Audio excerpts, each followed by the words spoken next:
When the king moved away, I looked at my producer, my Thai journalist colleague, and both of us were speechless.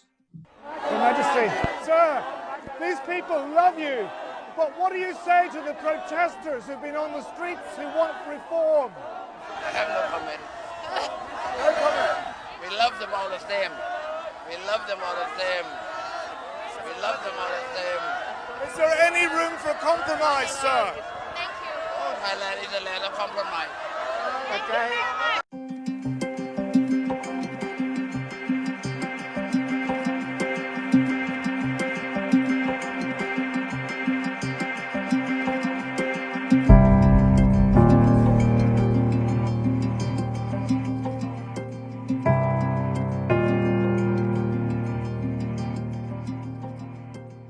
A little invitation went out in the Thai language on the PRD, the Public Relations Department, line group.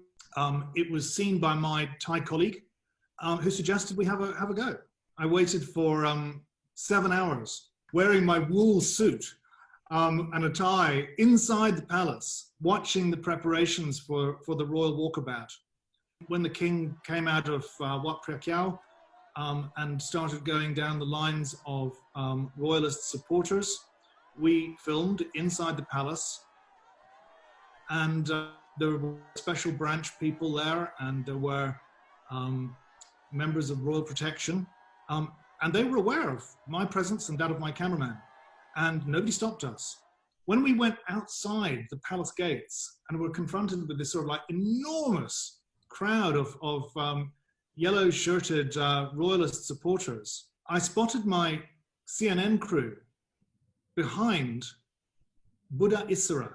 The reason they chose that spot was because we knew that in the previous walkabout, the week before, the king had actually stopped to talk to him. And we thought, well, maybe there's a chance that he'll do the same again. And he did.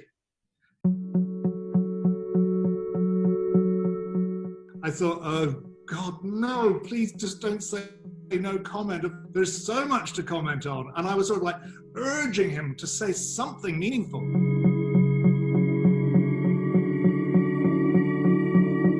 I was pleasantly surprised to hear him say something brief, but, you know, meaningful. And I chose to speculate in my report that he had somehow presented a possible way out.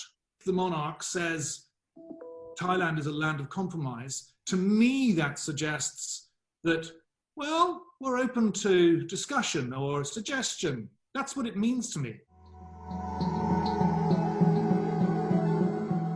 When the king moved away, I looked at my producer, my Thai journalist colleague, and both of us were speechless. We hadn't dared to hope that this might happen, and we'd just done an interview with the king. It was a first, and more than that, he'd actually said something quite interesting, brief as it was.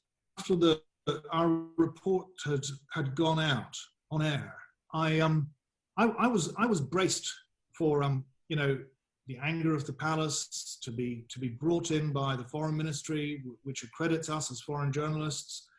But I didn't get anything. I recognized that Thai journalists have felt always unable to do what I did. But I come from a journalistic tradition in which we hold the powerful to account.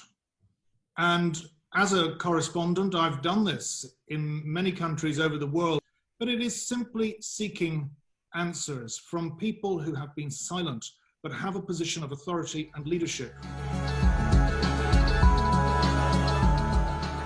It's not my place as a journalist to push anything politically, but just as a human being, I want to see this end peacefully.